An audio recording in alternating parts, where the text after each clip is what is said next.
Good morning, good afternoon, or good evening to whenever you happen to be listening, and welcome to the third episode of the Fourth Inning Podcast, where four friends talk about their one love for sports. Today's episode includes 5 segments that will cover the NBA and MLB, as well as a little talk about the NHL's new plan to conclude the season. I'm now going to let Matt give you guys a recap of the past week in the sports world. Welcome to This Week in Sports, where I go over all the events in the sports world over the last week. We start in South Korea for the KBO. The NC Dinos are still in first at 18-5, but the LG Twins are only 2 games behind of them. The Hanwha Eagles have fallen to last place after 3 straight losses to the SK Weaverns. Jose Miguel Fernandez still leads the KBO with a .468 batting average, and Roberto Ramos still leads the league with 10 homers. In other news, the NHL has released a reopening plan for the 2020 season, which includes a 24-team playoff format. The best 12 teams in each conference will make the playoffs, with the top 4 teams getting a bye to the round of 16. What do we think about this plan? I mean, I think it's a good plan. It's almost going to be like a March Madness, except with teams of byes. I think it'll be exciting. I think it's a good way for the NHL to end the season. Yeah. I'm not that big of a hockey fan, but I think I'll tune in to these playoff games. Yeah. There's nothing else to watch. Yeah. There really isn't. Sadly, my Wings didn't make it. They just aren't performing. Yeah. The NBA has set a target date for reopening as well, which is July 31st, and some teams have already reopened their practice facilities. Do you all think that the NBA will reach the target date and reopen in late July?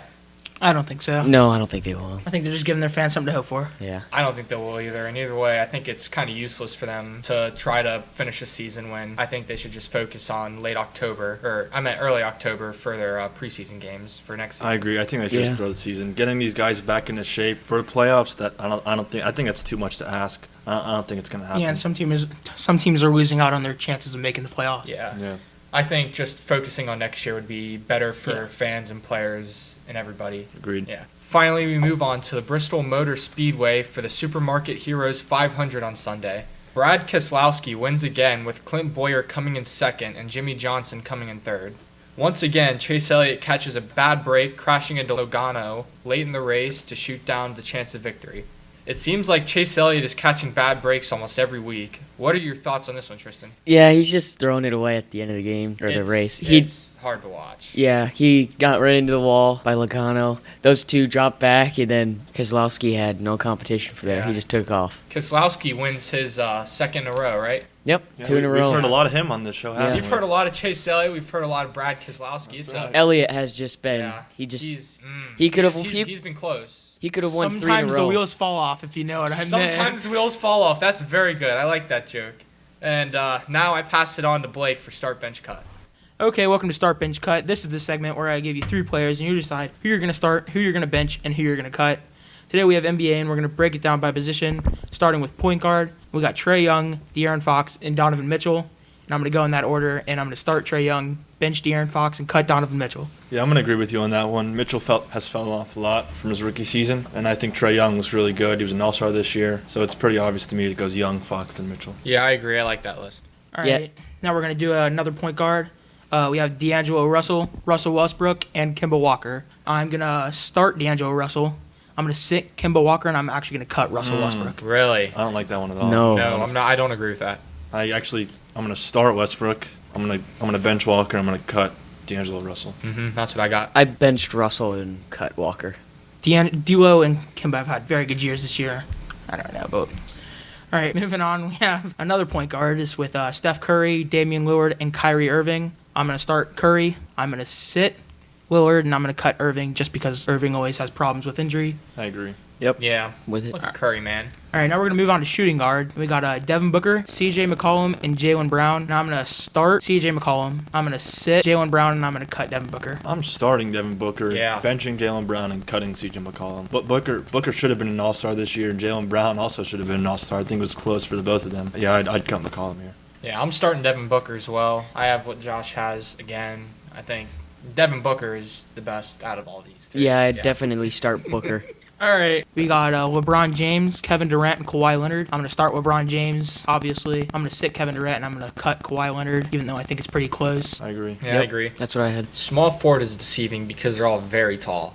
Yeah. I think Durant's also like 6'8", but yeah, that's not very small for all the listeners out there, unless you're Taco Fall. And hi Taco, if you're listening. Okay, another small forward battle. We have Chris Middleton, DeMar DeRozan, and Jimmy Butler. I'm starting Chris Middleton. I'm sitting Jimmy Butler, and I'm cutting DeMar DeRozan. Yeah, I agree. Mm-hmm. As soon as DeRozan left Toronto, got to San Antonio, he hasn't been the same. Yeah. And Chris Middleton, rising up with the Bucks team. Yep. All right, and we have power forward battle with Anthony Davis, Giannis, and LeBron James. Got LeBron in there again, don't you? Yeah, couldn't really find anybody. He is powerful. Yeah. It sure is. Talk about a power All forward. right, once again, I'm actually going to start Giannis. I'm going to bench LeBron James, and I'm going to cut AD only because LeBron James, obviously. Not main position. I'm starting LeBron. I think he's the best player in the game. Obviously, let's say 5 years from now, Giannis, I think he's gonna run the NBA. But right now, I like LeBron. All right, now we're going to move on to center. I have Joel Embiid, Nikola Jokic, and Karl Anthony Towns. And I'm going to start Embiid. I'm benching Jokic, and I'm cutting Karl Anthony Towns. I agree. Yep. Yeah, I agree. That's what I have. All right, and we're going to end it with another center battle between Andre Drummond, Rudy Gobert, and DeMarcus Cousins. I'm starting Rudy Gobert. I'm sitting Andre Drummond, and I'm cutting DeMarcus Cousins. Yep, that's what I got. Yep. Yeah. I'm with it. Pretty good Like list. it. All right, and after the break, I'm going to pass it on to Tristan with Let's Rank It.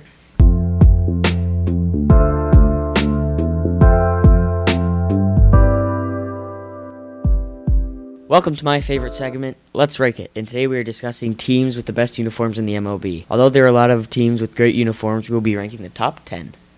And at 10, I have the White Sox. I have the Yankees just because they're so iconic. I have the San Diego Padres. They're a lot better. Their new uniforms, which they came out as the yellow and brown, I like it a lot better than their old blue uniforms, and I like the throwbacks a lot. Yeah. At 10, I also have the Yankees. I'm a big fan of pinstripes, and I think it's just a classic look. So I got to put Yankees at 10. Yeah, can't keep them out of the list. At 9, I have Dodgers. I have the Blue Jays. They only made the list because of the new powder blues. For number 9, I have the Minnesota Twins. They have really good colors, and they use them well, and their powder blue uniforms are one of the best in the league.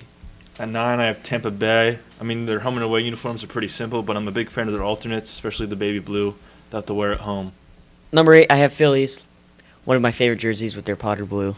Powder blue is a common trend here. Yep. At 8, I have the Rangers with their new, I don't know what you'd call it, their new rotation of uniforms. The Miami Vice kind of look on the all blues. Yeah, those look really good. Number 8, I have the San Francisco Giants. They have one of the best home uniforms in baseball, but all their other uniforms are pretty boring, so that's why I have to put them at 8. Yeah, I love those cream uniforms they wear. At 8, I have the Cubs, another classic and traditional look. I like their pinstripes at home, and I also like their alternate blue uniforms with the walking Cubby logo on the chest. Yeah. At 7, I have the Red Sox. Just love their uniforms. Don't know why, I just love them. Yeah, classics. At 7, I have the Braves. I just think they have a clean look, good colors. Yeah, that's pretty much it. Number 7, I have the Texas Rangers. They have great, simple colors with red, white, and blue, and every uniform combo they have is solid with their new uniforms that they came out with this year. At 7, I have the Mets. I'm a big fan of the orange and blue combination. I think it looks great. And they have pinstripes too, so I'm a big fan of those. At 6, I have the Padres. Really like their brown and yellow this year. I'm a big fan of Looks those. good, yeah. At 6, I have the Mets.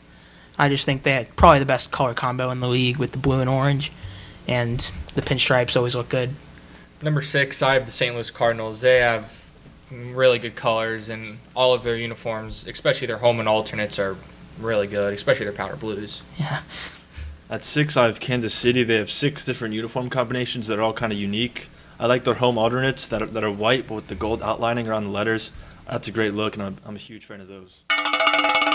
It's that time of the episode, the joke of the week, where I tell a joke at a random time, and we see how it is. Yeah, let's see how Let's this hear one it, goes. Matt. Yeah, this week's joke is, what did the baseball glove say to the ball?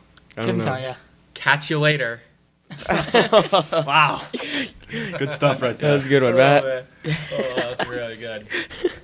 Did you come up with that yourself? I can't say. Back to Let's Rank It. At 5, we have Yankees. Just love their pinstripes. One of my favorite. At Yankees 5, I at have the 5. Twins. It's really good look. The powder blues look really nice. Number 5, I have the Kansas City Royals. I love their blue and white as classic. Their powder blues are good. I like their road uniform surprisingly a lot too. They don't really have a bad uniform. At 5, I have St. Louis. I'm a huge fan of the throwback cream alternates as well as their powder blue. And I like the bat perch birds on the Cardinals jerseys. I mean, those are just iconic. At 4, I have the Mariners. I just really love their throwback uniforms from back when Griffey played. At 4, I have the Giants. I love the cream home uniforms. And I also really like the orange and black alternates. 4, I have the Mariners as well. They're one of the most underrated teams for uniforms. They have great colors and they use them well, especially with their creams and I wouldn't alternates. say teams. They're not the best team. Well, they're not that good as a team, but hey, look Yeah, good, they play look- good. they They'll look come good. around soon. Look They, good, play they do good. look good on the field. So at 4, I have Philadelphia, very similar to St. Louis with typical home and away, with the baby blue alternate and the cream. But I think the maroon stripe down the leg on the powder blue uniforms, I think that's a great look and really gives a throwback feel to it. So that's why I have them at 4. At 3, I got the A's. Not really a big fan of their colors, but the way that they use them to design their uniforms huh? is just great. At 3, I have the Padres. I like them a little bit more than the rest of the guys, I guess. But I just think they have a nice, clean look to them. They're a lot better than their old ones. A lot more entertaining, not just boring. Yeah. Number 3, I have the New York Mets. I love their orange and blue pinstripes, like Josh said, really good. They use their colors really well in all their uniforms. At 3, I have Baltimore. I think they have the best hats in the league as well as one of the best color combinations in the league. I'm a big fan of their orange alternate uniforms they wear at home and also their black ones. I think those look great with the hat. At 2, I have the Brewers. At 2, I have the Athletics. Ooh, really? Yeah, green and yellow. Wouldn't think it would look that great, but it does on the uniforms. 2, I have the Brewers. Their uniforms last year were just okay, but with the new colors and logo going with the classic 80s, 90s look, they're really good. I love their cream uniforms. They don't have a bad uniform. 2, I put Toronto. They're another team with a great color combination. I'm a big fan of their powdered blues, obviously. They just added those this season, actually. And also the red uniforms they'll wear on Canada Day. I love those. Big fan of those uniforms. So that's why I have them at 2. And at number 1, I have the Cardinals. Huge fan of their cream and powder blue uniforms. And number 1, I have the Brewers with their new uniforms this year. The cream and the pinstripes were a good addition. Number 1, I have the Oakland A's. I Yep. see Oakland far and away. I think they have the best colors in the league. They have the best overall uniforms. They have the best throwbacks by far. I love their 70s uniforms, the all greens. Oh, they're very nice. I'm with Matt on this one. I got Oakland at 1. I think the throwback Kelly Green uniforms are just a great look, and there's nothing not to like about these jerseys. I will now pass it on to Josh with a new segment called Over Under. Alrighty, Over Under is going to be a segment where I'm going to give you guys a list of players, and you're going to say if they're overrated, underrated, or just right.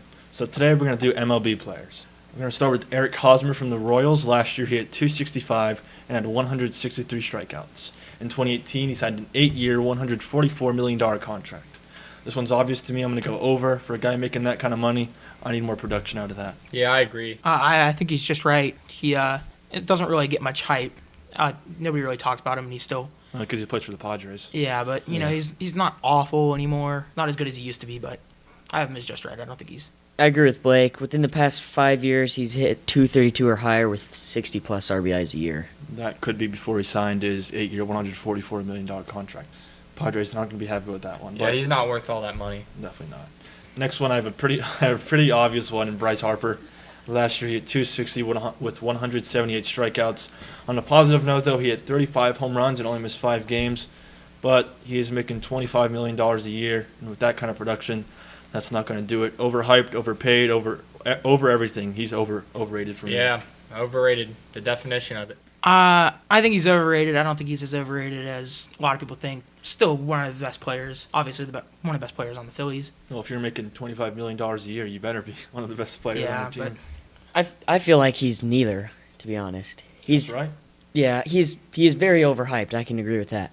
They hyped him up way too much, and every year he has a good, solid year. Not really. 260 isn't that good. All right, next. This one can go both ways. I got Joey Votto. Last year he hit .260, same as Bryce Harper, and he only had 15 homers. So he's definitely on the decline of his career, but has a great plate discipline, and he's pretty solid on the field. So to me, he's just right. I mean, he's not what he used to be, but he's not falling downhill that fast. So I'm going to put just right for him. I think he's just right. People don't see Joey Votto as one of the best first basemen in baseball anymore. I think that Because he's still. not.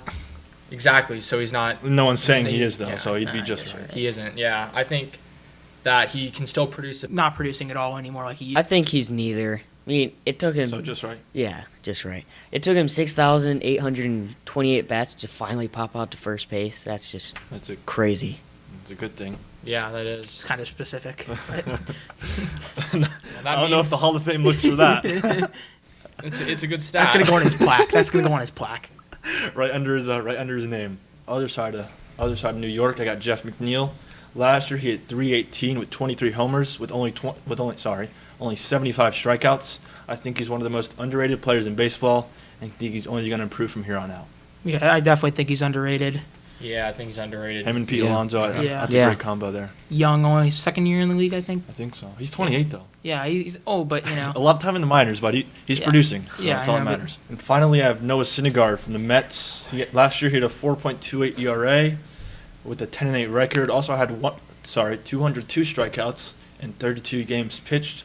I think he's just right. He's obviously not Jacob deGrom in that rotation, but I think the talent around him is going to be great, and I think he's just right. I think he's a bit underrated because Blake. No, because people don't talk about him much. People do talk about him. He's a very solid starter for what you get from him. His ERA wasn't that good last year, but I mean he'll still put up innings and games and wins for you. He's won 10 games multiple times in his short career, and I think if he wasn't under what's his name? DeGrom. Yeah, if he wasn't under DeGrom's DeGrom. shadow, he would be getting a lot more hype. I have him as overrated. He was looking good young for a couple years, and he's just not really doing that great of pitching anymore. And people are giving him enough attention to give him his own nickname. So I don't. That's because of his looks, not because of his play. That's a good point. Yeah, that is very good. They don't point, call him man. Thor because he gets strikeouts. They call him Thor because he looks like Thor. He does get a lot of strikeouts, He's still though. overrated. He does. 202 last year. He is.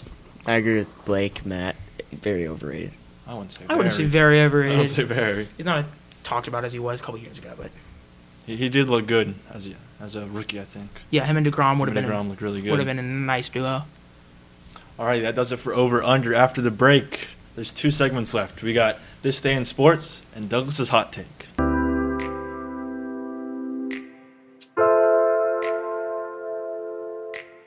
Alrighty, welcome back to the Fourth Inning Podcast. And before I give the floor to Matt for his hot take, on this day in sports, June 4th, 2009, Randy Johnson earned his 300th win, becoming the 24th Major League pitcher to reach the milestone by leading the Giants to a 5-1 victory over the Nationals.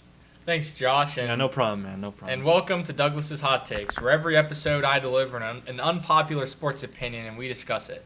This week's hot take is that the Patriots are still contenders this year.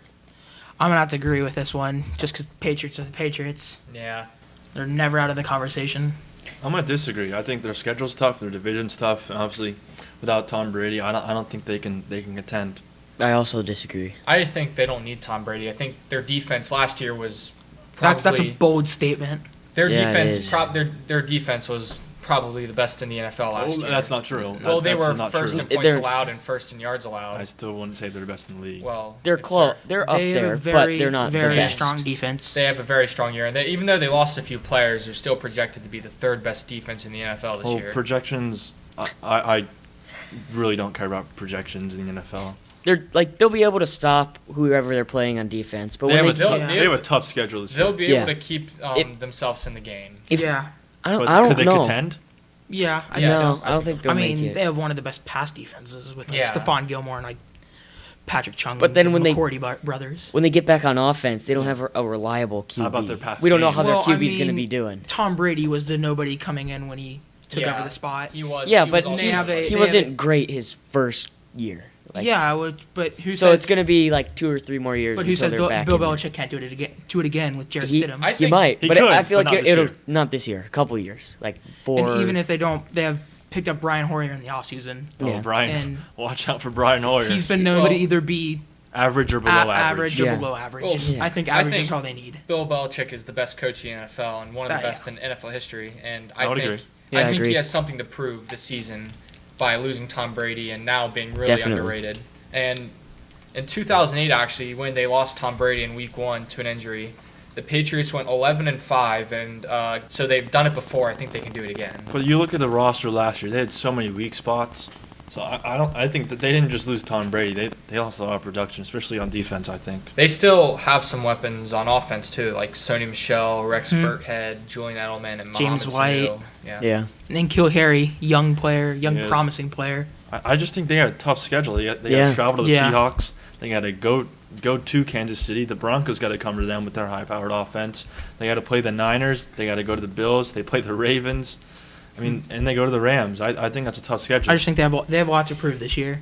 They That- do. They're First year where they're not looking, a little intimidated, yeah. not having, their greatest player of all time. Their Would you defense say will they're- have to step up big time? Would you say they're a higher contender than the Bills? No, I No. don't think. I think the Bills and the Patriots be fighting for the division. I think they'll both make the playoffs. Yeah, I see. One of them taking a I wild see the card spot. Patriots going 9-7 or 10-6 this year. But the Bills are next up. The Bills are next up. Bills. haven't If you seen did- it if from you had episode episode two. Episode 2, go check go it out. listen up. But I don't think that the AFC East is it's kind of a poor division when I you wouldn't look say at it. I wouldn't say 4. I don't think The Bills- I don't think the Dolphins There's will be. Minus a the problem. Bills, minus the Yeah, Bills. I don't think they'll be. the Jets terrible. and the Yeah. Jets and the Dolphins won't put up a fight for the Patriots. I don't think they will. The I mean, Dolphins will be good. I think the Jets. At this have point, I think the at this Jets point the beat division is a battle between young QBs. yeah. I I mean- don't think the Dolphins will be good this year, and the Jets definitely won't be good this year. If Tua takes over for the Dolphins, then it's just which QB is going to step up and take over the division. Yeah, I think, and with more experience with the backups that will start for the Patriots, I think that'll help lead them to more wins this year. But even without the division, in the AFC in general, I don't think the Patriots can contend. I just don't see how they could beat out the top teams. Yeah. The AFC is really actually stacked this year, but I think that the Patriots are the Patriots, and they'll find Yeah, a way. they're the Patriots. Bill Belichick will coach them up, and I don't know if the Patriots will be the Patriots without Tom Yeah. Brady. They don't have the talent the that Tom Brady Patriots were the did. Patriots before Tom Brady with With Drew who Bledsoe? was it? Yeah, with Drew Bledsoe. Yeah, where Tom Brady would have never played if Drew Bledsoe didn't get hurt, though. You got to remember that. They were good Actually, before that. actually, last year their quarterback Jared Stidham, he threw a pick six on his only pass attempt last year. That's So, one pass attempt. It's that is- unlucky. It is. I don't know about unlucky. You got It's one play, Play a one. name like Tom It Brady. sure sucks when you have to take over a whole season for a team like the Patriots. There's under no- Bill Belichick. Yeah. And I think Bill Belichick will coach up either. Matt Matt he Castle. I'm sure. No, not Not Matt Castle. Castle. Sorry, Jared Stidham or Bill Brian Hoyer. I Bill think Belichick's a nice. Maybe his dog can coach up some of the team a little Yeah. bit too, like he took over the hopefully. draft. Yeah, a that great was- draft. that was funny. Picking up a That was D2 funny. player. Yeah. Second round. I think Bill Belichick will coach up their quarterbacks and keep their defense strong. I mean, he always turns nobodies into somebody's. It's kind of what he's known for. That is what he's known for. He never drafts big name O linemen, not even always football players. He's known to Yeah. draft some wrestlers out of college. And they turn into NFL studs. Yeah, and always have one of the best O lines in the league. that's what I think. Yeah, So what would be a record prediction for next year? I think they're going at least 10-6. at least 10-6. I'm gonna go 9-7 or 10-6. I'm going 8-8. I like that 8-8. Yeah. I think they'll still sneak into the playoffs even if they Yeah. go 8-8. No one's gonna have a really good record like 15 Other than the 1 Ravens or- and yeah. Chiefs. Yeah, those two. Which are almost But guaranteed. there is still. an expanded playoff this year. 7 teams get in. Mhm. Yeah, Yeah, that is So true. it'll be interesting. That's with how the I extra see. wild That's how I card. see the Patriots getting into the playoffs this The year. last wild card spot. Last wild card spot. I don't know. It would take the Bills to collapse this year. I mean, for I to think the win Bills beat them division. twice, home and away. I think the Bills beat them both games. Yeah. They'll beat them at Buffalo. but Yeah, I agree. don't know if they'll beat them In New England. Foxborough. Yeah, It'll be interesting. I think it'll be interesting to see how they respond, especially after a poor Yeah. season last Yeah. It's a year. big year. All right. What are final take record predictions for the New England Patriots? We just did that, 2020. Let's just go around the table. 10-6, like literally- I just said 2 minutes ago. I'll go with 9-7. I'll give him a game. Changed it. Yeah, I'll give him a game. 8 It's and that 8. Buffalo game, right? Yep. Yeah. I'll go 8. 10-6. I think they'll be sneaking in the playoffs. 9-7, 10-6, maybe even 8-8. I think they'll make the playoffs. I think they're gonna make the playoffs at 8-8. Teams have done it. Teams have made the playoff at 7-9. But you just said that the division was loaded, so I don't think an Well, 8 the division isn't. They won't win. 8-8 record would make it. Well, in. when- I don't think so, but An 8-8 record doesn't make you a contender. 8-8 either, and so. 10-6 are very different. They different. sure I think are. That's why. That is a huge difference. That's 2 games. It's 2 games. It's a lot bigger of a difference than you think. 8 plus 2 is 10, Blake. Good, Yes. good, Good work. math. 8 Good minus math, 2 Blake. is 6. That's right. And 6 minus 2 is 4.